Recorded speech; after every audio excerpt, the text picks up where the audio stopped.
4 laws of business. Number 1, be fruitful. Okay, this is where business begins. The word fruitful in Hebrew means productive. It doesn't mean to have children. I was shocked when I discovered that. The first command God gave man was what? Be productive. In other words, produce something. Say it. Be productive. Stop saying fruitful because you're thinking about babies. Tell your neighbor, be productive. Be productive. No, say it this way. Produce something that I could buy. That's the first command.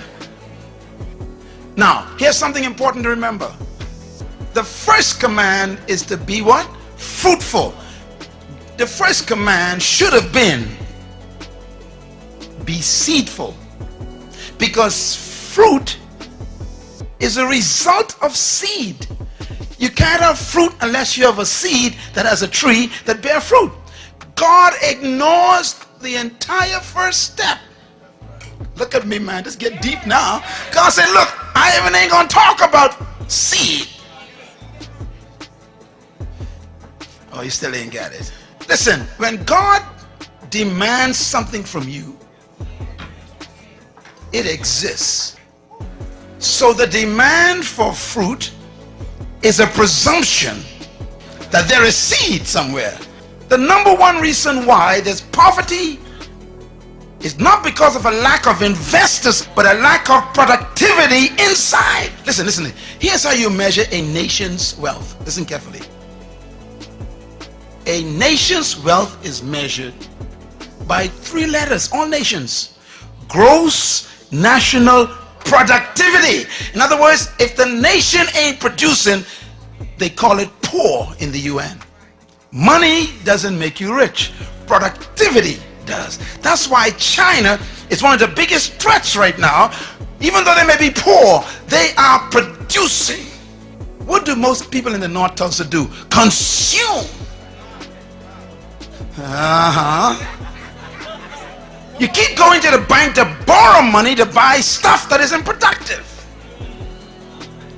I mean, if you're going to buy a vehicle, buy a truck so you can become one who collects garbage to produce a business. Don't buy a car to drive around in. That ain't productive. The command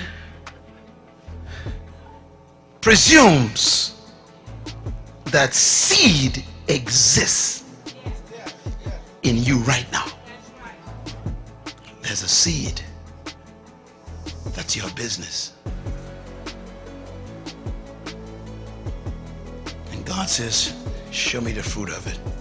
Produce something. Now when you produce a product,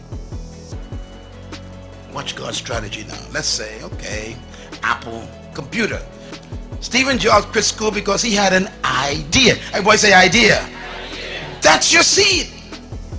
Your seed is the idea that won't quit. This guy had an idea. He went to visit a plant to see a computer. And he went and he saw this computer, and the computer was big as half of this room.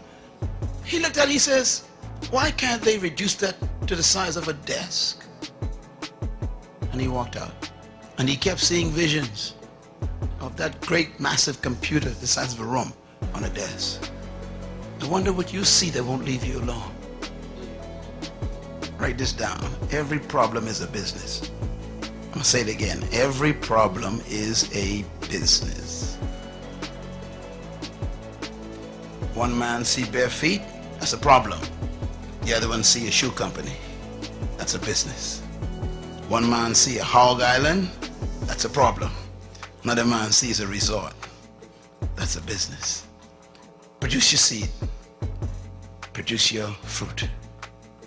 And then the second command, multiply. You know, when you produce a product, then you got to reproduce it. If you cannot reproduce what you've produced, you're going to be poor. One of the keys of successful business is being able to reproduce your product 1,000,000 times more. Any good company that wants to succeed must be able to follow God's second command, to multiply. So that's why when you want to, you see, there was only one Burger King years ago, one restaurant that sold one Burger King. They refined, everybody say refined, they produced a fruit. Now everybody makes burgers, But they produce a unique burger called a Whopper. Come on, somebody. Now, you make burgers at home, don't you? But when you want a Whopper, you go straight to Burger King. Even though you got the same bread and beef and all this stuff, you still, why? Because they refined it. Everybody said refined it. I'm talking. See, you got to take your seed and produce a fruit, and you refine it first. If you're going to be a cosmetologist, you still ain't going to be wealthy. Because anybody can be a cosmetologist. You got to find what kind of cosmetologist you will be. What are you going to specialize in? Everybody sells burgers, but no one sells a Whopper. What's your Whopper? That's the question.